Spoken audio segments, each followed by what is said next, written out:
船在这边，对不对？然后呢，岸在这边，那么水呢在这边，对不对？那你如何让船怎么样能够靠岸？水要涨。对，水涨起来，涨起来，涨起来。你不是在船给它加一个翅膀让它飞上来，对不对？所以呢，静脉的血要回流是什么？它是透过胃插让它推。好，那我用什么来推？你没血能推，是不是？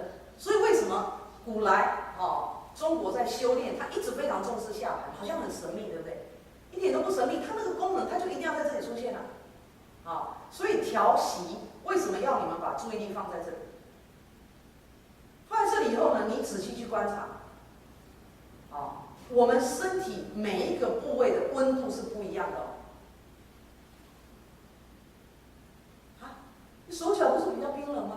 胸口不是比较温暖吗？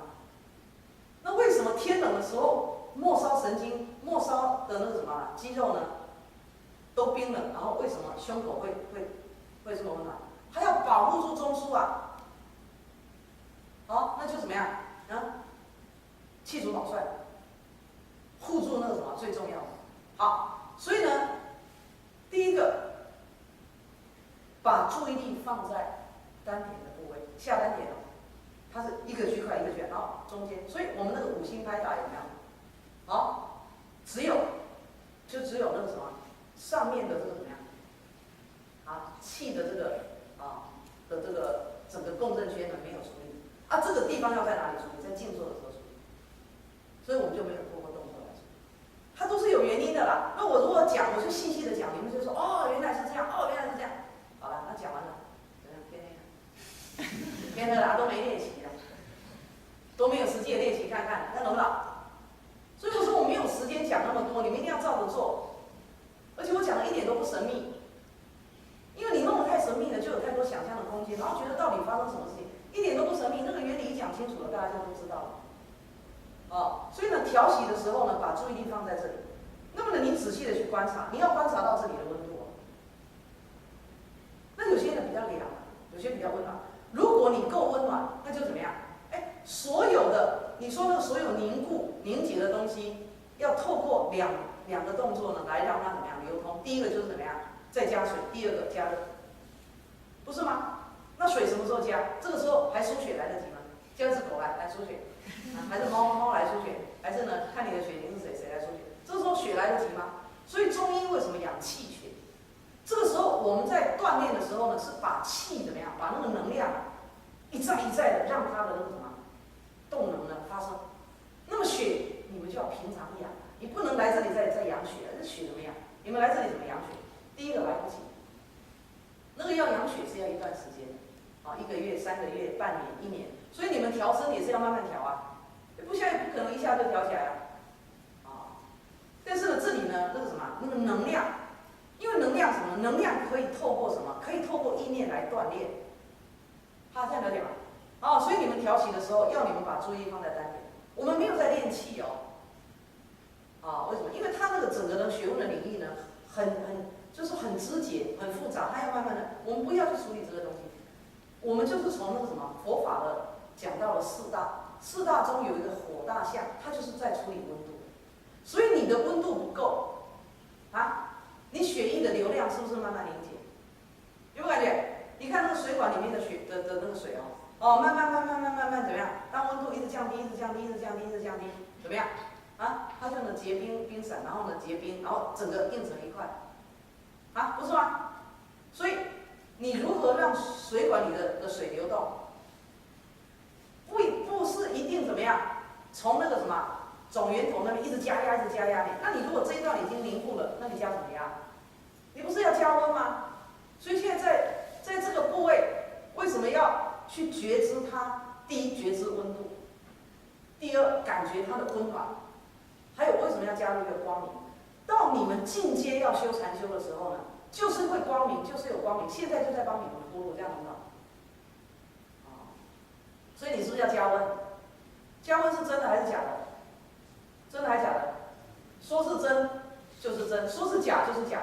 为什么？那是你心念的运作加上你色身的互动所产生出来的结果。一真一假，一假一真。啊，所以呢，你像你们看过《西游记》没有？啊，《西游记》呢，那么孙悟空呢，啊，他这个小猴子嘛，对不对？很顽皮，对不对？然后呢，他都说怎么样，引他的这个怎么样，三昧真火，怎么样？那个三昧其实是定的，那火就是火，它为什么要加一个真？所以这个真怎么样，引导我们成一个错误的方向，就是怎么样？我们现在是假火，然后身体有真火，这样子的概念其实是怎么样？是有点模糊的。那我们如果呢，你能够学佛法的那个什么阿毗达摩的那个论义啊，你就知道说很多概念它是要加进来。我曾经看过一个这个书面说明，他教我们，有一个方法啊，是一个日本医生呢，这个发明出来的，啊，就是呢，以后在我的课程呢，我需要的时候我就会慢慢带，啊，所以感觉到说呢，哎，有些同学就讲说，这个参加了这个怎么样，4个单元，已经呢巡回12次、13次了，啊，每一次讲的都不一样，我说还多着嘞。我要从各种角度去讲啊，所以不是第一个单元就怎么样啊，就同样的都是那些内容，因为它里面有很多细微的东西，有时间就讲，没时间就不讲，然后看大家进度上到哪里就上到哪里，啊，所以呢有一个有一个方法是怎么样？如果你的腰腿不利，那么呢骨盆倾斜的话，啊，有一个日本医生，他呢设计一条怎么样绑腿的带子，啊，那么呢这个方法呢，哎，其实真的很好，它有一些基本的原理可以说。那后来呢，我就看到台湾有一个单位呢在推广这个方法，那我也在推广，啊，因为我觉得这个对大家真的很有帮助。但是呢，你知道他那张单子怎么写吗？他说呢，这个我们的这个腿脚呢气血呢不流畅，不畅通。那么呢，这个带子呢绑上去以后呢，啊，你就会感觉呢，这个体内的真气。啊，就慢慢的开始怎么样啊？这个被培养出来。他讲真气，那怎么样？我们现在是假气，我们现在是假气，是不是？我们现在都是假的。所以他用那些概念，其实是导引我们进入一种很奇怪的思维。这个东西不能这样子讲。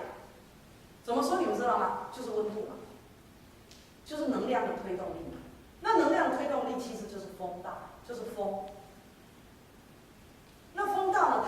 它那个风的力量强的时候，它就是推；不强的时候呢，它就绷住。啊，那么呢，温度大家是比较能够了解的。温度低跟温度高，它这就是一个现象，就是那一个法的现象，就是有时候是高的，有时候是低的。啊，比如说我末梢，哦，我们手脚冰冷，啊，手脚是冰的，温度低。那么呢，胸口是怎么样？啊，哦。这个重要关键，它是这个啊，整个生命的那个维生的，它都要在这边处理，所以这边就会比较暖，对不对？啊，那我们总不能够说这里的温度是假的，这里的温度是真的吧？它用一个真假的概念引进来以后，其实会让我们能够无影无踪，而且会富有神秘的这个想象。啊，所以这个《西游记》里面在讲三昧真火，三昧真火啊，其实就是三昧力。然后他的心呢，练习到非常的专注、非常坚强的时候呢，去透过他的念力来改变身体的温度，就是这么简单。所以不是我们的身体现在是假的，然后里面藏着一个真，然后我们要去把那个真找出来，不是，它所有的都在因缘和合中。所以呢，温度再高都是什么？都是什么？都是因缘和合。啊，所以呢，教大家调息呢，是把注意力放在这里。那第一个你要感觉温度。那你们有没有看过古时候练功的人？这里为什么要绑带子？他们说要把气聚起来，它其实就怎么样？它有一些各种功能，其中有一个功能就是怎么样呢？你看哦，胸口让它温暖。如果你的这个丹田呢也能够温暖的话，那么它这里呢就像总水库送到这里的水，啊，跟这个能量，它怎么样？在这里做个中介站，再往下送，然后呢再往上带，那很好。所以这里温暖对我们很好。所以你看那个小孩子里嘛，我记得我们小时候还有那个都弄个小肚兜，有没有小肚兜？啊，然后呢套着，为什么？这一段不要让它着凉，不要让它温度下降，那么我们的身体呢就不容易疲倦，就不容易怎么样？啊，这个产生一些病菌，是不是？所以调息呢，把注意力放在这里。第一个观察它，第二呢，当我们吸气的时候，你的念力，啊。这里你应该能够感受温度嘛？开始练习，练习到第一个你的身体慢慢好起来，第二个气血呢慢慢的充足，第三呢你的这个怎么样？决断力呢非常的坚强，心的主导性呢慢慢的坚强以后呢，你们会体会一种什么感觉呢？就像你们在喝热水，有没有？冬天喝热水，水一喝，那个水是不是热的？喝下去以后，感觉有一股暖流下来，有没有？就是这种感觉。所以那不是假的哦，那它跟真假完全无关，它就是你的心念有这样子的能力，然后你去带动它。所以呢，你看这个，我们举一个代表人物哈，阿难尊者。阿难尊者呢，他要入涅槃的时候，有没有？不是所有的军队都到吗？干嘛？要抢他的舍利子，所以人太出名，他有成就呢，也真的麻烦，对不对？在恒河两岸，所有的军队都到，这个虎视眈眈要抢他的舍利，那阿难尊者说：“哎，不要抢了啦！”他就怎么样呢？用他的这个念力他有神通力就飞到空中，然后入风峻山内，好，是不是？然后把自己的身上怎么样化掉，然后呢，一堆舍利子喷出来，恒河两岸喷，谁要都有。这个是什么力量？这个不是说他引着真火来烧，不是，他的念力坚强到他在他的身上可以怎么样？可以改变温度。那我们可不可以改变自己身体的温度？可不可以？可不可以？可以，生气。你就给他努力生气，然后就面红耳赤，然后怎么样张口结舌，然后呢上气不接下气。那么这种温度呢是不好的，它是对身体是很有伤害的。所以呢，在静定中的那个什么的那个念力起来，然后呢加温，在我们的身体加温，那才是好的所以不要怀疑呢，到底我们身体怎么会有真的假的？你根本不用怀疑，我只是没时间讲，跟你们解释那么多。但是如果你们有问题问说怎么会这样？那我就知道说我可以从哪一个部分呢去加强。那如果你懂的就懂，这样很好所以呢，在这边在单点去观察觉知温度。接着当你吸气的时候，你把这团能量往上带，为什么？因为我们身体呢有个中轴嘛，背后呢是这个怎么样？脊椎，对不对？但呢这个中医呢，它是讲任督二脉。那其实呢，在印度的这个修行传统，它是讲脉轮，讲中间的这条脉轮。那这个呢没有关系，它只是从各种系统呢来体会跟来运用我们的身体。那其实就是什么呢？因为我们的身呢是有两面嘛，一个背面，一个正面嘛。那么这个背面跟正面呢，它整个的气血的这个运行呢，它有一些固定的这个节奏。就像呢，你一个房子设计了以后，你把那个水管的那个设计的线路呢设计出来以后，它就会走一走。所以我们人的业果报身呢，我们身上的电路图水路图呢，它其实是怎么样？其实是一手果报，其实差不多就是这样所以呢，你吸气的时候，气往下带，能量往上带。那我现在讲的气是怎么样？是空气的，就是反正你就把空气吸进来，那你不要管它。那么呢，你用你的念力慢慢往上带。当你的这个定力越来越进步的时候呢，你就能够体会，像你喝水就是热流，然后往上。它跟真假无关，它跟你的念力有关。那么这样呢，你的这个正面的那个什么中轴呢，就做了一个很好的调理，看到没有？它就像在疏通管路啦，这是很重要的那么到头顶，先到眉心嘛。那么眉心呢，是我们什么呢？我们整个你看额头，那我们大脑在这边，对不对？它其实是一个中轴那么呢，再聚到头上，那么呢，气再往下带，那你就是走全身，做3次，这样可以吧？吸气助气。那为什么要助气？其实我们的身体在呼吸的时候，不是吸气就是呼气，其实动太多了一直在动。那么呢，我们要透过我们的这个意志力呢锻炼，让我们的身体呢完全的静止。那你们有没有感觉？有一句成语说这个怎么样？屏气凝神。有没有听过这句话？所以真正专心的时候呢，是没有呼吸的啦。你那么多呼吸做什么？但是现在不是刻意叫大家憋气不是刻意叫大家忍住呼吸，不是，而是呢，你把你的能量往上带，然后呢，你就停止呼吸，停下来，然后你就感觉整个身体完完全全的平静的感觉。那个感觉跟你在呼吸中怎么样啊？练按摩练，那个感觉不一样。那么当你的心呢要更专注，要更进步，要更进步，要更专注的时候呢，所以为什么到了四禅呼吸就停止？其实呼吸很干扰，你不觉得吗？太吵啊！那我们平常心很乱嘛，所以你根本没有办法体会，这样不会啊，所以这是调息。那么呢，其他的所有的动作呢，你们就怎么样啊？能够跟着做，那我能够讲多少算多少啊。那接下来呢，我们所谈到的一个主轴是什么呢？就是我们的心念呢，在整个修行的过程中呢，心为主导性，心一定要带着走。心呢可以产生非常非常非常大的力量。但是为什么要照顾身体呢？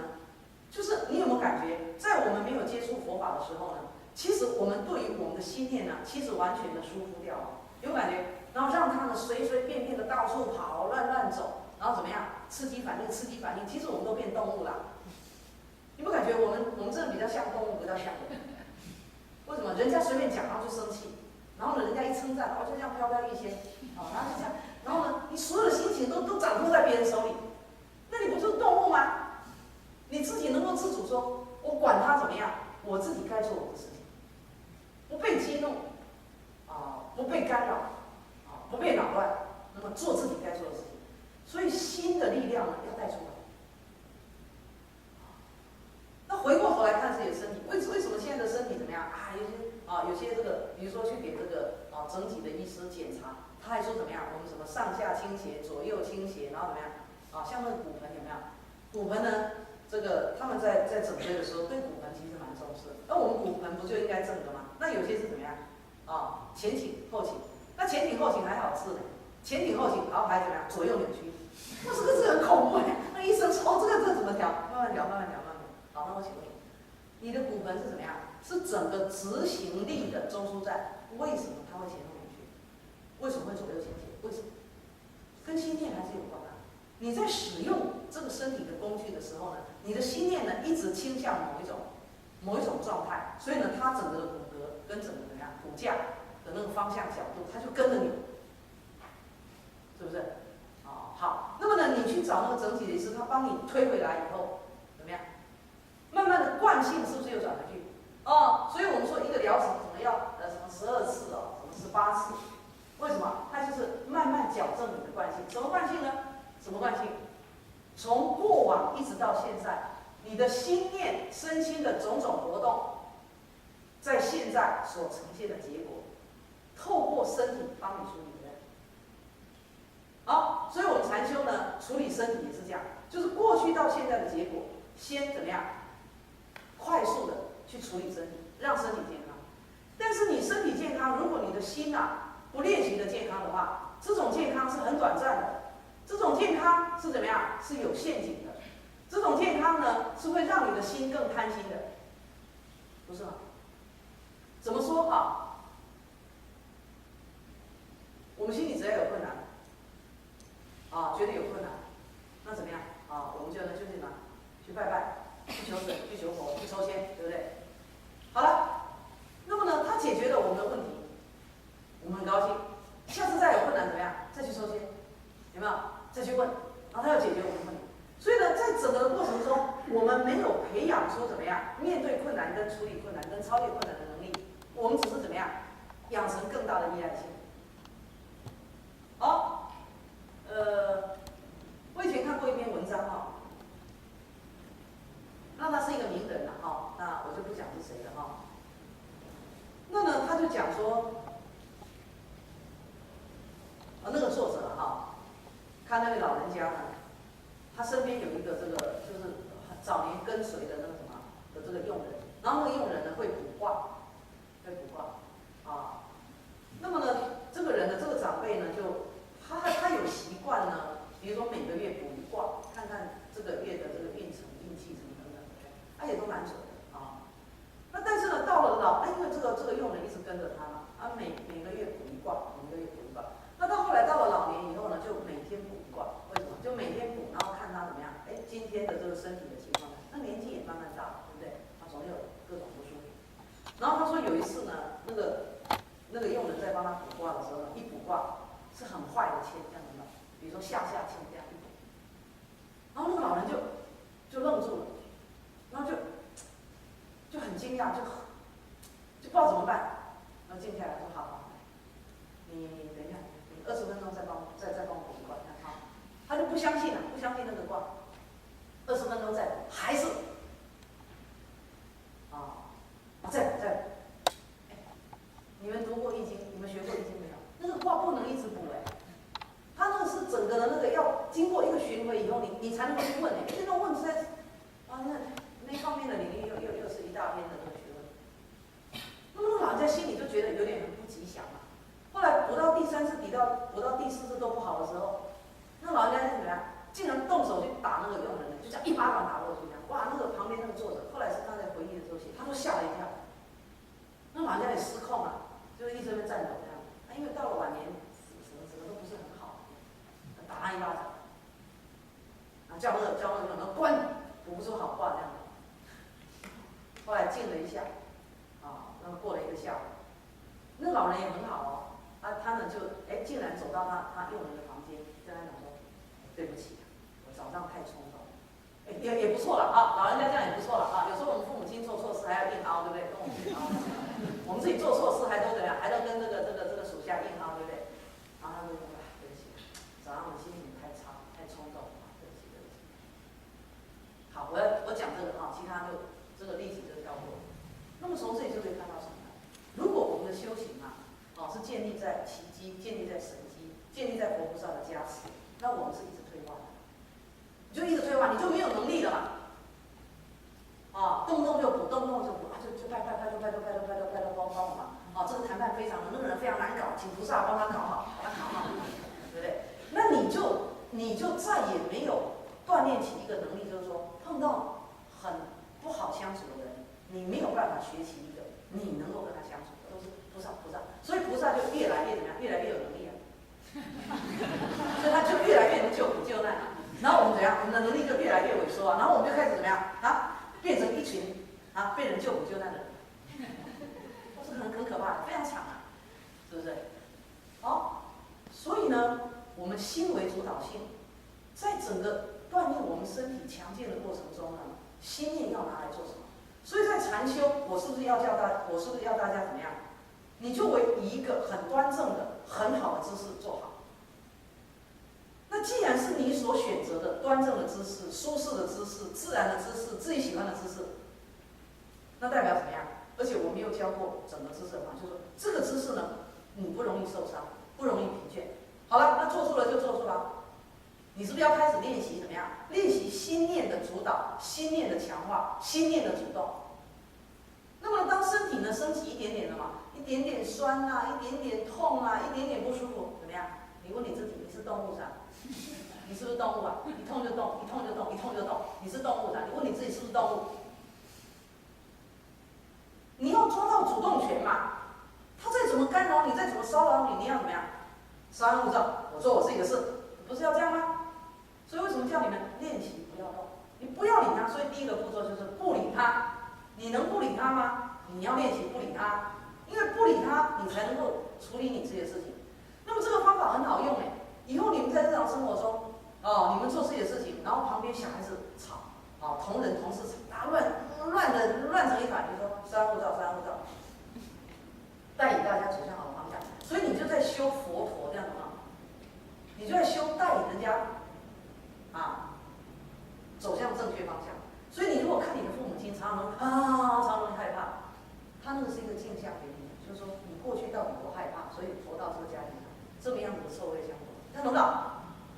你不要去看自己的爸爸妈妈很唠叨、很爱念，很不上道，他都是你的投射。就是你如果再不修，你就以后跟他一样，而且不但一样还会变本加厉。那懂不懂？所以父母亲不就是自己的一面镜子吗？不是吗？是不是？那你看我们你说我们入法王家，佛陀是不是最镇定的？是不是？所以当我们自己也修炼出镇定，修炼出呢，做任何的事情呢都能够有条有理。那慢慢的，你当了长辈，你真的当得起长辈，不是吗？我们有看过这个，有些长辈真的当得好，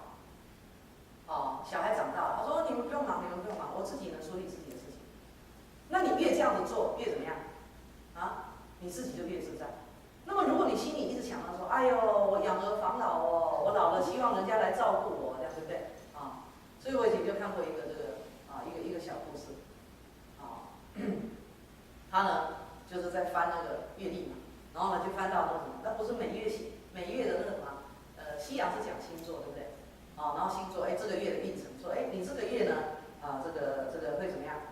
这个过着这怎么样？茶来张口，饭来伸手的生活，做什么事情呢都有人帮忙这样子。好了，那接下来怎么样？他就跌断腿，他跌断腿以后怎么样？因为不能动嘛，他就打石膏，然后躺在床上，然后呢，他要吃什么，要用什么，人家都来给他。他说，哎，真的是茶来张口，饭来伸手。我问你，你们要不要过这种日子？不要。不要啊，拜托努力一点。男生女生衣服能洗自己洗，饭呢能煮自己煮，太太帮你煮了那么多年饭，换你回家煮干嘛？不，你现在不要去管谁该了你，这个工作到底谁做，我才不会吃亏。你不要这样子想，你要去想你自己要成长，这个才是重点，这样有没有？修行是谈这个哦，你不要想说大家在一起10个人8个人，然后怎么样？要搬桌子，只要有他去搬，好，那我就不用搬了。事情有人做他做我就不要做，这是什么？这个是在做人，在做动物，在做植物的心。那如果你是做一个修行者，你不会这样子想。8个人只有4张桌子，开玩笑，当然是要我搬啊，怎么能够让你搬？我这么一搬，以后就锻炼力气了，我怎么可以把这个好事呢让你抢走呢？工作就会怎么样就会自告奋勇的做，你不会偷懒，因为你所做的都对自己有帮助，他知道吗？这才是修行者。那在家里也是一样啊，就跟你太太讲说，开玩笑，你已经煮了30年饭了，我就快退化了，这不可以了，我就回家煮饭了，太煮了，你这样陷害我。男生笑他们太那你不觉得你被越养就越懒啊？你不是吗？不是吗？你就越退化嘛。所以从修行的角度就是进步，然后大家分工。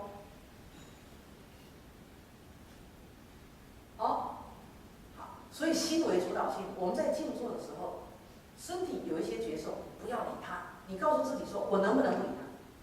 那么当你其实越理越乱哦，不相信你们试看看，哪一天你们静坐的时候有点不舒服，然后你就去我怎么办呢？你就乱想，越难过。那么有一个学员也曾经告诉我，他说他的腿其实比较弱，气血呢也不是很畅通，他们的那个膝盖呢也曾经伤过。那但是呢，我觉得他呢锻炼他的定力锻炼得不错。所以呢，他就说：“师父，我在静坐的时候，我一坐，然后腿就开始有一点点不舒服。然后他这个时候就告诉自己说，赶快要专心。我如果能够在几分钟内赶快专心，那这个腿这个腿痛就会怎么样？他就感觉远远的，感觉离你远远的，不太干扰。那么如果你很松懈，很散漫，你一直去理他，一下子动来动去，一下子想来想去，一下看手表，一下看别人，然后就怎么都乱。”所以呢，这位学员的经验呢，可以拿给你，大家互相鼓励。